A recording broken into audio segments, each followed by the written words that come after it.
Dear students, अस्सलाम वालेकुम। आज हम डिस्कस करेंगे third part of the cell theory. ये फोर्थ चैप्टर है एसटीडी में, ठीक है। तो स्टार्ट करने से पहले ये मेरा चैनल है जिसका नाम है एमजीकेट इनामुल्लाह ऑफिशियल चैनल। इसको सब्सक्राइब करें, लाइक करें, शेयर करें, ठीक है। मैं आपको नंबर भी व्हाट्सएप नंबर है 0-332-20-16-220। तो कोई भी क्वेश्चन मेरा हो, कुछ भी हो तो या कमेंट कर सकते हैं यूट्यूब पे, या इस नंबर पे व्हाट्सएप कर सकते हैं, ठीक है। तो अभी लेक्चर को स्टार्ट करते हैं। लेक्चर कहाँ तक पड़ा था? एमसीक्यू नंबर 30 तक, ठीक है। आज एमसीक्यू डिस्कस करेंगे 31 से स्टार्ट करेंगे, ठीक है। एमसीक्यू नंबर 31 है lysosomes are also called। तो lysosomes are also called option A side sac, option B chondriosome, option number C storage organelle, option number D dictyosome, option number E power house of cell. तो इसका correct answer कौन सा है? Correct answer बताएं, correct answer कौन सा है इसमें? ऑप्शन नंबर ए करेक्ट है। क्या है? सुसाइड से इसका दूसरा नाम है। इसमें क्या होती है? ऑटोफेगी होती है, ठीक है। लाइसोसोम में ये किसमें पाया जाता है? इंट्रासेलुलर डाइजेशन में पाया जाता है, ठीक है। और ये ऑप्शन नंबर बी जो कॉन्ड्रियोसोम है, ये कॉन्ड्रियोसोम क्या है? माइटोकॉन्ड्रिया का दूसरा नाम। Mitochondria is also called chondriosome. और स्टोरेज ऑर्गेनल, ये स्टोरेज ऑर्गेनल कौन से आज पाए जाते हैं? स्टोरेज ऑर्गेनल कौन से हैं? इसमें स्टोरेज ऑर्गेनल तो ये हो सकते हैं मेरे ख्याल से वैक्यूल से। वैक्यूल भी एक स्टोरेज ऑर्गेनल है। तो इसमें क्या होता है? स्टोरेज होती है। उसके बाद option number D dictyosome. Dictyosome is also called Golgi apparatus और गोल्जी बॉडी। इसको गोल्जी बॉडी और एपरेटस कहा जाता है, ठीक है, डिक्टायोसोम। उसके बाद पावर हाउस सेल। ये पावर हाउस सेल किसका फंक्शन है? ये माइटोकॉन्ड्रिया का फंक्शन है। ये आया था 2022 में, ये आया था पावर हाउस सेल, ठीक है। तो ऐसे क्वेश्चन आसान भी आ सकते हैं, ठीक है। किसी क्वेश्चन को भी स्किप नहीं करना, आसान मत समझना। हर एक क्वेश्चन आपकी मेरिट बना सकता है, ठीक है। एक क्वेश्चन पे भी मेरिट पीछे जा सकती है, तो एक क्वेश्चन को भी नहीं छोड़ना। आसान क्वेश्चन भी कभी कभी आ सकते हैं, इसलिए आसान है, आसान कभी पढ़ने की ज़रूरत नहीं। ये आते नहीं लेकिन ये भी आते हैं, ठीक है। थोड़ा सा बिलर हो रहा है। उसके बाद एमसीक्यू नंबर 32 है of the following which is incorrectly paired one. ये 2013 में आया था। इनमें इनकरेक्टली पेयर्ड वन कौन सा है? Option number A Robert Hooke cell wall, option number B Schleiden Schwann cell theory, option A Robert Brown nucleus, option number D Watson Crick DNA model, option E Virchow mosaic model of plasma membrane. तो इसमें correct answer कौन सा है? इसमें correct answer है option number E correct है। इसमें विर्चू नहीं, नेल्सन और फिंगर आते हैं जो फ्लूइड मोज़ेक मॉडल दिया था सेल मेम्ब्रेन का। वो किसने दिया था? वो दिया था ये मॉडल नेल्सन और फिंगर ने दिया था, ठीक है। करेक्ट आंसर क्या है? ये ऑप्शन करेक्ट है।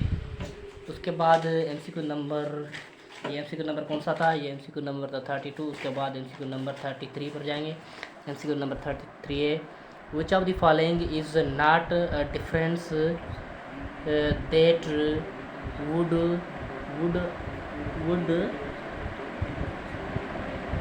would allow one to distinguish between prokaryotic and eukaryotic cell. ये किसमें? ये भी 2013 में आया था। Which of the following is not difference that would allow one to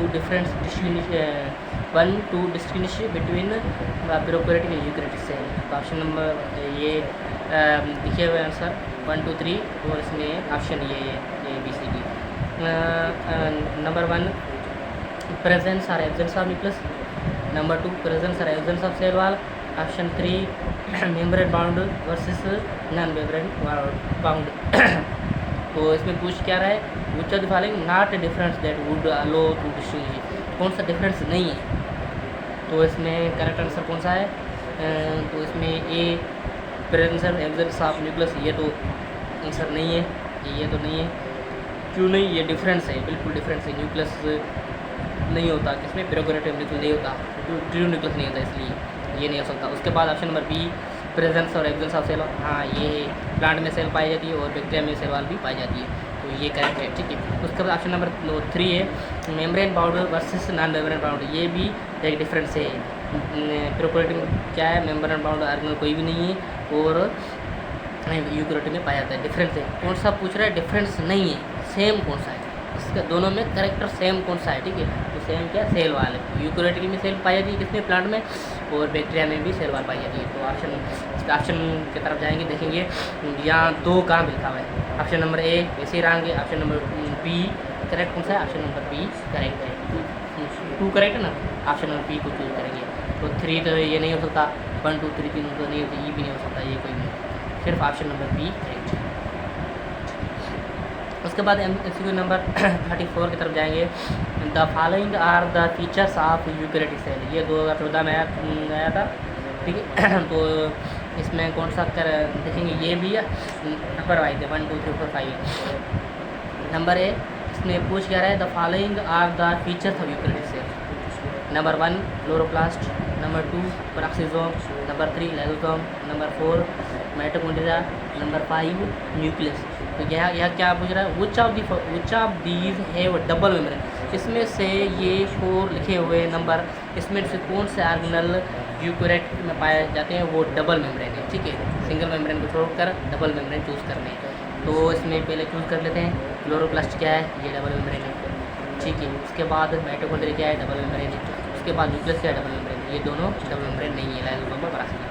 तो 1 4 5 देखेगा, 1 4 5 का है, 1 4 5 1 4 5 ये ऑप्शन नंबर सी करेक्ट, क्या ऑप्शन नंबर सी करेक्ट है, 1 4 5 1 4 5 यहाँ लिखा हुआ करेक्ट है भाई। तो पहला option A, option B, option D देख लें, इसमें से करेक्ट कोई भी नहीं है, only option number C correct है, ठीक है। उसके बाद MCQ नंबर कौन सा, MCQ नंबर 35, यहाँ पे इसमें देखते हैं 35, हाँ यहाँ 35 पड़ा है, तो 35 को डिस्कस करेंगे। MCQ नंबर 35 क्या है, when a red stain is added to a culture containing both living and dead cell, only the dead cell take up the stain। इसमें क्या कह रहा है, जब 2 सेल लगाए थे, किसमें, रेड स्टेन लगाए थे, किसमें लगाए थे, रेड स्टेन में सेल लगाए थे, कौन सा, एक लिविंग सेल लगाया था और दूसरा नॉन लिविंग सेल, दोनों इसमें डाले थे। तो क्या हुआ, इसमें क्या पूछ रहा है, only the dead cell take up the stain, इसने क्या, सिर्फ डेड सेल ने जो क्या वो स्ट्रेन को हाईलाइट किया, किसको, रेड स्टेन को टेकअप किया। उसमें आगे पूछ रहा है which structure prevent the stain entering the living cell, कौन सी स्ट्रक्चर जो इसका मतलब है इसमें डेड सेल ने वो उसको हाईलाइट कर लिया, ठीक है, उसको टेकअप कर लिया, किसको, स्टेन को, और लिविंग सेल ने टेकअप नहीं किया, क्यों नहीं किया, कि कोई वजह तो होगी ना, इसमें टेकअप क्यों नहीं किया, इसमें कौन सी वजह है। तो option number A cell membrane की वजह से टेकअप नहीं हुआ, option number B cell wall के, option number cytoplasm, option number D vacuole, option number E all of the above, या ऑल ऑफ द अबव या कोई एक ऑप्शन है। तो इसमें कौन सा करेक्ट है, इसमें correct option number A correct है, सेल मेम्ब्रेन की वजह से। क्यों, डेड सेल में सेल मेम्ब्रेन इनएक्टिव हो जाती है, फिर तो वो उसने स्टेंट जाहिर कर लिया था, और लेकिन लिविंग सेल में सेल मेम्ब्रेन एक्टिव होती है और सेल मेम्ब्रेन लिविंग है, इसने ये क्या सिलेक्टिव पर मेम्ब्रेन है, क्योंकि वो सब्सटेंट को ये सिलेक्ट करती है, इसलिए इसने सिलेक्ट करके अंदर इंटर होने देती है, तो इसलिए इस स्टेंट को इंटर होने नहीं दिया। तो ये लिविंग सेल में सेल मेम्ब्रेन की वजह से वो स्टेन अपीयर नहीं होगा, ठीक है। और सेल वाल का कुछ रोल नहीं, क्यों, सेल वाल एक नॉन लिविंग पार्ट है सेल का, तो ये क्या है, ये फुली परमिएबल है कि किसी को रोकती नहीं, सेलेक्ट नहीं करती, ठीक है, ये फुली परमिएबल है सेल वाल, ठीक है। उसके बाद MCQ नंबर 36 है, which of the following is statements, ये 2014 में था, which of the following statements is statements concerning nucleus is correct, ये न्यूक्लियस के बारे में कौन सा ऑप्शन करेक्ट है, ठीक है। Option number A, it disappear at the time of cell division, ये तो मेरे सही लग रहा है।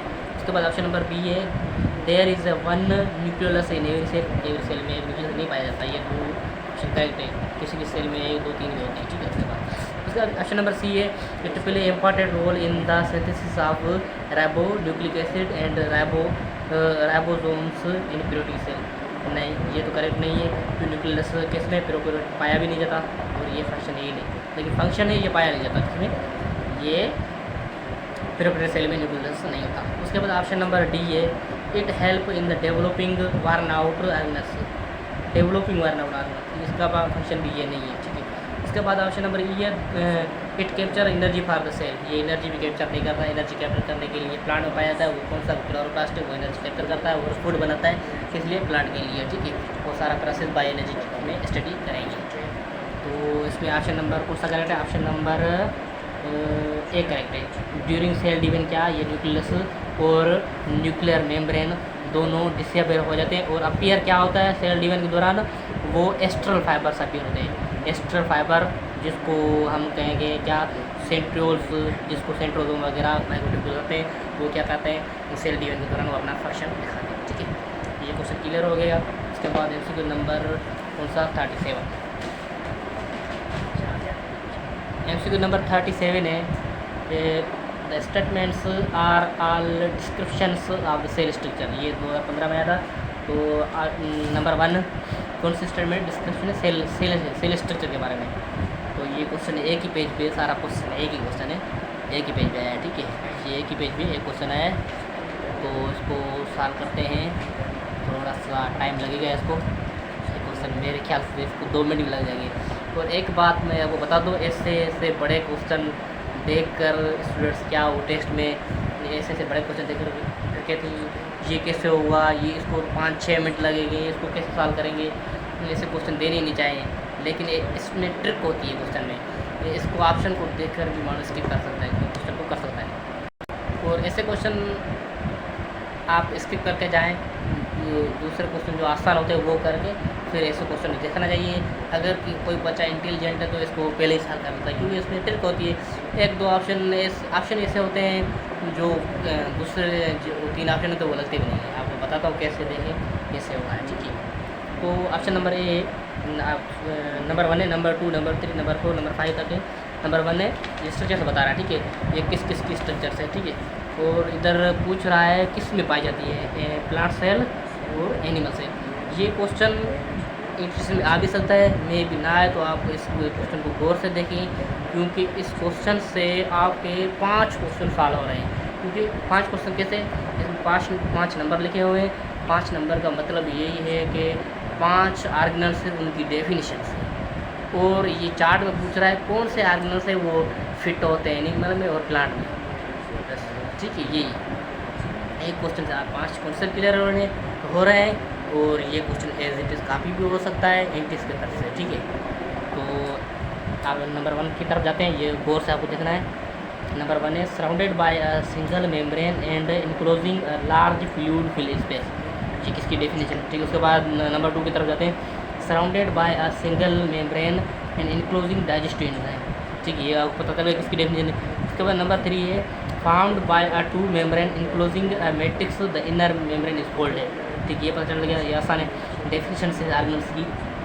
Number 4 found by a membrane that has flattened sacs and tubular structure into connected throughout the cell, ये क्या आपको देखनी है स्ट्रक्चर्स, उसको पता लगाना है कि ये डेफिनेशन किस आर्गेनल की है, और उसके बाद देखना है ये आर्गेनल प्लांट में पाया जाता है या नहीं, या एनिमल पाया जाता है या नहीं, वो भी देखना है, उस चार्ट में उसको लगाना है, ठीक है। उसके बाद ऑप्शन नंबर 5 है found of nucleic acid and protein, found of nucleic acid and protein, इसके, ठीक है। इसमें पूछ रहा है which now shows the typical cell in which this cell structure are found, तो आपको इसमें से देख लें कौन सा एक ही ऑप्शन देख लें, ये आसान होगा।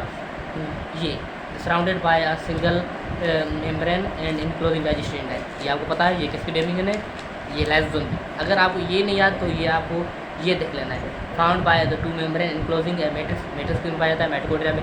The inner membrane is folded, inner membrane folded होती है जिसको हम किस्टी कहते हैं, ठीक है। ये 3 देखते हैं दोनों चार्ट्स में है या नहीं, पहले देखते हैं इसको। यहाँ देखते हैं 3, देखिए 3 इसमें भी है, 3 इसमें भी है, इसमें नहीं है 3। प्लांट में भी होता है माइटोकॉन्ड्रिया और एनिमल में माइटोकॉन्ड्रिया होता है, ठीक है। तो ये ऑप्शन आप पहले आप काट दें, ये नहीं है, ऐसे नहीं है, ठीक है, ये नहीं है, ठीक है, ये करेक्ट है। ये तो ऑप्शन स्किप कर लिया आपने, बस अभी ऑप्शन 3 रह गए। तो इसमें देखिए इसमें भी 3 है, इसमें भी 3 है, इसमें भी 3 है, इसमें भी 3 है, हो गया, ठीक है। तो इसका मतलब है ये 3 दोनों में होना चाहिए, इसमें भी 3, इसमें भी 3, इसमें भी 3 है, तो दोनों में, ठीक है। उसके बाद आप देखिए ये किसकी डेफिनेशन है, नंबर 2, ये लाइसोसोम की डेफिनेशन। लाइसोसोम सिर्फ किस पे पाया जाता है, लाइसोसोम ओनली एनिमल पाया जाता है, ठीक है। 2 इधर देखिए इसमें 2 है, ये इसमें 2 नहीं है, ठीक है, टोटल इसमें 2 है, इसमें भी 2 है, ऐसे 2 है। इसका मतलब प्लांट में क्या है, नहीं पाया जाता लाइसोसोम, तो इसका ऑप्शन इसके करते हैं। उसके बाद ऑप्शन नंबर डी की तरफ जाते हैं, इसके अंदर 2 है, इसके अंदर 2 नहीं है, ठीक है। तो इसके पास 2 है, हाँ इसके पास 2 है, इसके पास 2 नहीं है, तो ऑप्शन कैंसिल हो गया, ये भी ऑप्शन कैंसिल हो गया। ऑप्शन नंबर 1 के पास भी 2 है। तो अभी देखते हैं 5 को, 4 को और 1 को देखते हैं, ठीक है। ये इसको 1 को देते हैं। Surrounded by single membrane and enclosing large fluid fill space. Large fluid fill space किसमें पाया जाता है, ये लार्ज फ्लूइड फिल के स्पेस होता है वो प्लांट में पाया जाता है जिसको हम वैक्यूल कहते हैं। तो वैक्यूल, ठीक है, तो इसमें वैक्यूल देखेंगे, तो वैक्यूल किसमें होता है, इसमें देखिए नहीं है 1, सिर्फ प्लांट में, हाँ ये तो ऑप्शन करेक्ट हो सकता है। उसके बाद ऑप्शन नंबर डी, ये तो ऑप्शन कैंसिल हो गया। ऑप्शन नंबर डी इसमें देखें ये 1 है, नहीं है 1, ये ऑप्शन कैंसिल हो गया।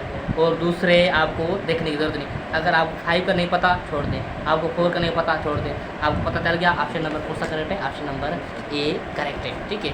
अगर ये पता है तो आपको ये बहुत फ़ायदा है, लेकिन आपको याद रखने, क्योंकि ऐसा क्वेश्चन काफ़ी हो सकता है, काफ़ी ना हो, तो ऐसे क्वेश्चन दूसरे भी आ सकते हैं, तो आपको ऐसे ट्रिक चलानी है।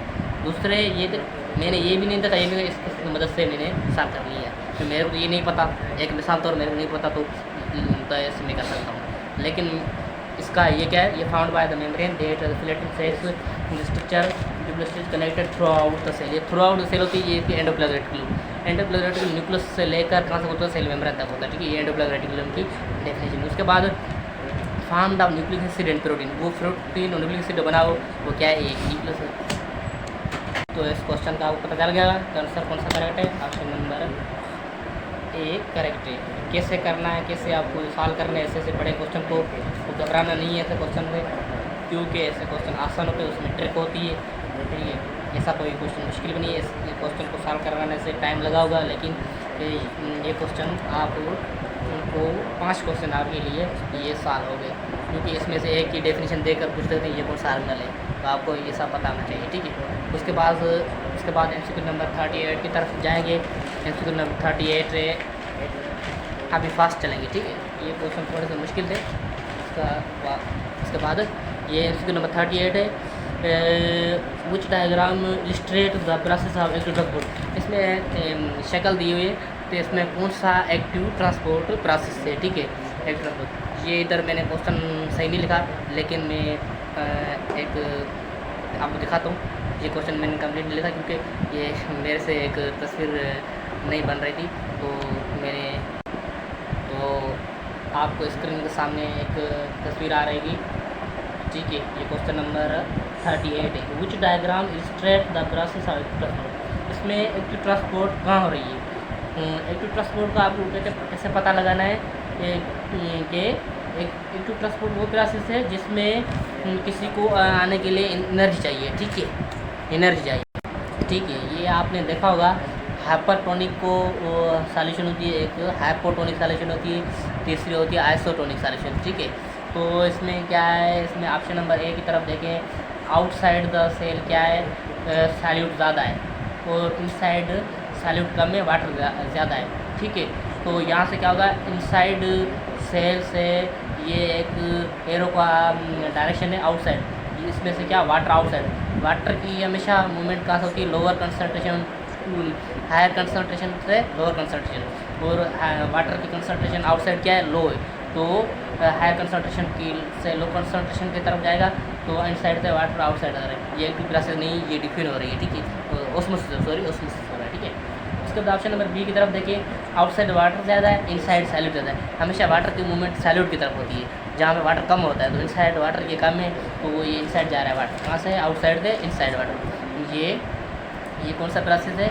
ये प्रोसेस हो रहा है, ठीक है। प्रोसेस में आपको बता दूँ कौन कौन सा प्रोसेस, हाइपोटोनिक कौन सा और हाइपरटोनिक कौन सा है, उसके बाद बता दूँ, ठीक है। ऑप्शन बी भी इनकरेक्ट हो गया, क्योंकि ये भी ऑस्मोसिस हो रहा है और इसमें एनर्जी की ज़रूरत नहीं है, एटीपी खर्च नहीं हो रही, क्योंकि एक प्रोसेस नहीं है। उसका ऑप्शन नंबर सी, इसमें भी देखें 2 सेल्स हैं, एक प्लांट का सेल है, वो एनिमल्स का सेल है, बीच, ठीक है।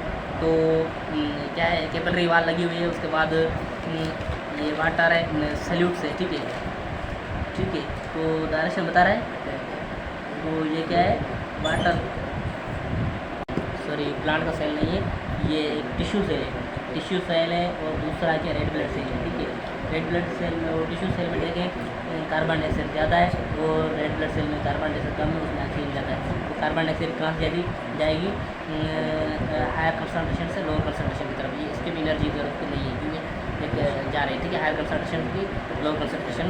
तो रेड ब्लड सेल की तरफ एरो है, ये रेड ब्लड सेल में क्या है, कार्बन डाइऑक्साइड कम है, उसमें कार्बन डाइऑक्साइड जा रही है, कहाँ से, टिश्यू सेल से, टिश्यू सेल से, ठीक है। Carbon dioxide red blood cell की तरफ, ये रेड ब्लड सेल लेके जाएगी, इसके बाद लंग्स के पास, उसके वहाँ पे क्या ऑक्सीजनेटेड होके फिर हार्ट के पास जाएगी, वो प्रोसेस अलग है, तो लंबा प्रोसेस मैं आपको नहीं बता रहा, ठीक है। उसके बाद एमसीक्यू नंबर बी की तरफ देखिए, ये ऑप्शन नंबर ए और option number B, option number C तीनों का करेक्ट नहीं है। इसका मतलब है करेक्ट कौन सा, ऑप्शन नंबर डी है।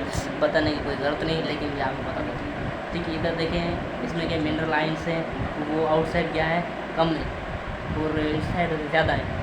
ये क्या, लोअर कंसनट्रेशन से हाई कंसनट्रेशन, इसका अगेंस्ट कंसनट्रेशन ग्रेडियंट जा रहे हैं। तो इलेक्ट्रोस्पोर्ट की डेफिनेशन ये, the moment of ion against the concentration gradient is called इलेक्ट्रोस्पोर्ट। ये क्या है, अगेंस्ट जा रही है किसकी, कंसनट्रेशन ग्रेडियंट की। तो ये सॉलिड जहाँ ज़्यादा है वहाँ इसका मतलब लो कंसनट्रेशन से हाई कंसनट्रेशन की तरफ जा रही है, तो इसमें लाजमी एनर्जी चाहिए, एक्टिव ट्रांसपोर्ट प्रोसेस होगा। ऑप्शन नंबर डी करेक्ट है, ठीक है।